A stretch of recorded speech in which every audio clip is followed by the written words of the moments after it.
नमस्कार दोस्तों, स्वागत है आपका मेरे चैनल कॉमिक्स लाइफ में। शुरू करते हैं मनोज कॉमिक्स की एक और मज़ेदार कॉमिक्स, दो मांत्रिक। लेखक बिमल चटर्जी, कला राम वायरकर। बहुत पुराने समय की बात है। वारसिला नाम के एक गांव में चार्ली नाम का एक बौना रहता था। उसका इस संसार में कोई भी नहीं था, लेकिन वह सभी को अपना समझता था और कभी भी किसी को बुरा भला नहीं कहता था। जबकि गांव के बूढ़े, जवान और बच्चे उसके छोटे कद का उपहास उड़ाकर उसे चिढ़ाया करते थे। हा हा हा हा, ठिंगू कहीं का, और पेटू भी है। वैसे तो भगवान ने उसको हृष्ट पुष्ट शरीर एवं सुंदर चेहरा दिया था, परंतु उसका कद 2 फुट 6 इंच था। उसे इस बात का बड़ा दुख था, क्योंकि इस गांव में वही एक ऐसा व्यक्ति था जिसका कद इतना छोटा था, और यही कारण था कि अभी तक उसका विवाह भी नहीं हो पाया था। आह, कितना बदनसीब हूँ मैं।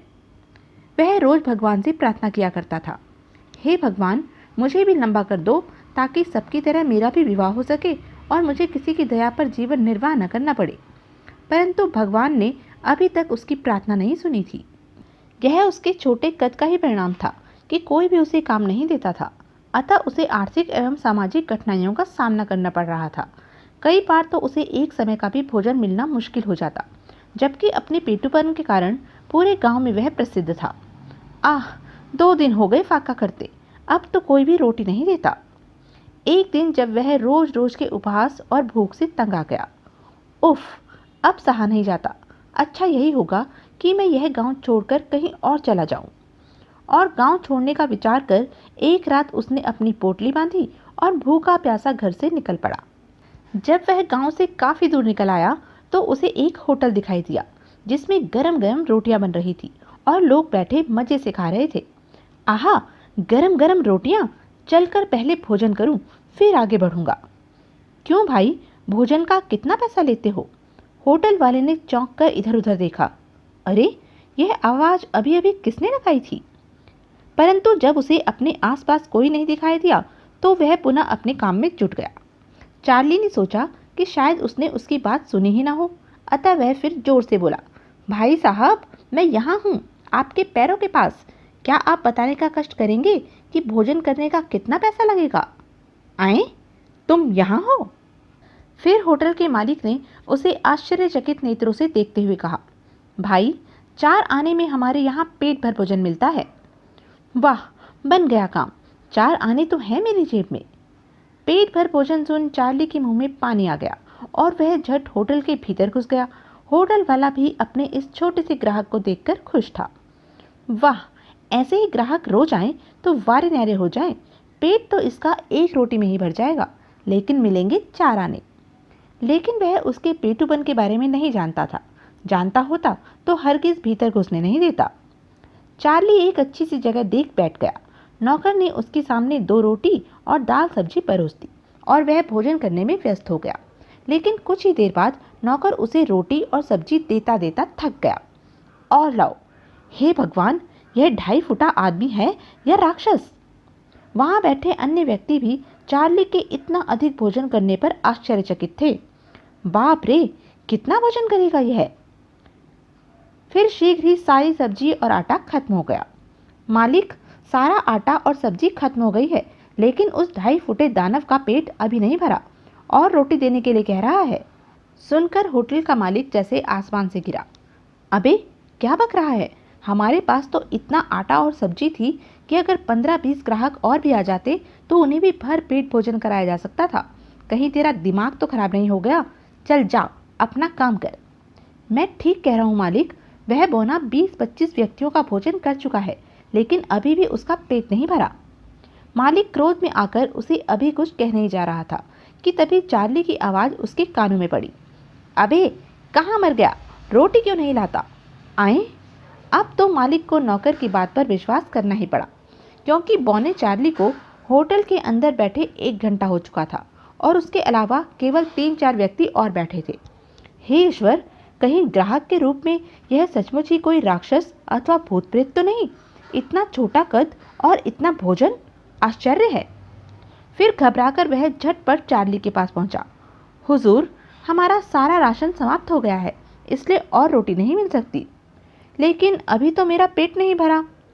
यह सोचकर कि कोई दुष्ट आत्मा उसको परेशान करने के लिए बौने का रूप धारण करके आ गई है, मालिक भयभीत हो गिड़गिड़ाता हुआ बोला, आप 4 आने भी ले जाइए साहब, लेकिन हमें और लज्जित मत कीजिए।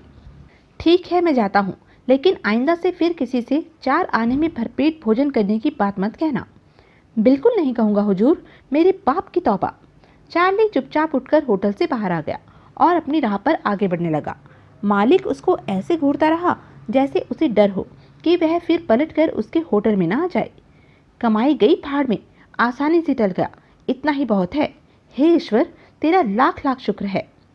पूरी रात चलते रहने के पश्चात चार्ली सुबह होते ही एक घने जंगल में पहुंच गया।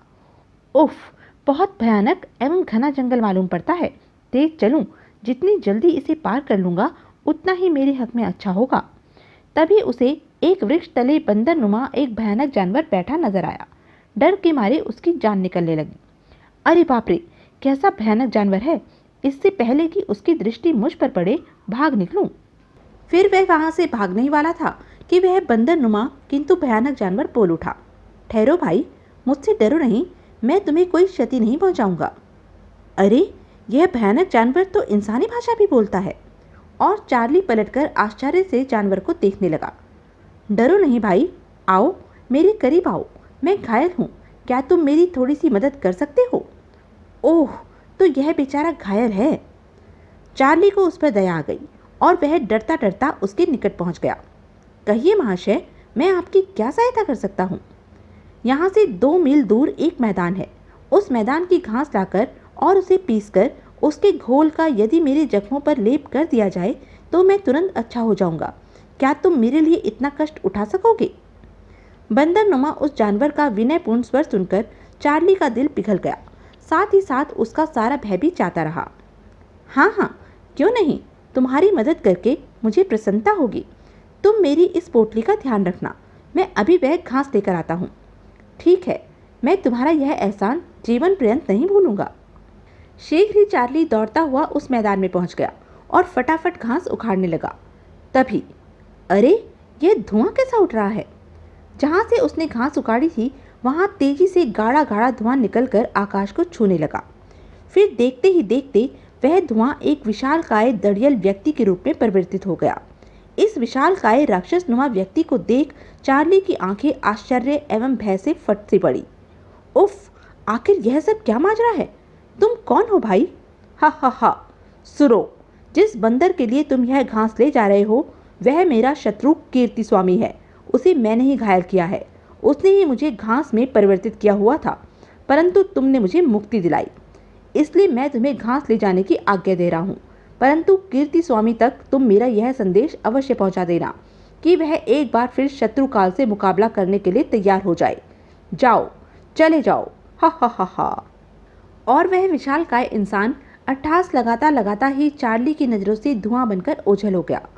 ओह, जैसे आया था वैसे ही गायब हो गया। चलकर सारा किस्सा उस बंदर को बताऊं, पता नहीं यह सब क्या चक्कर है।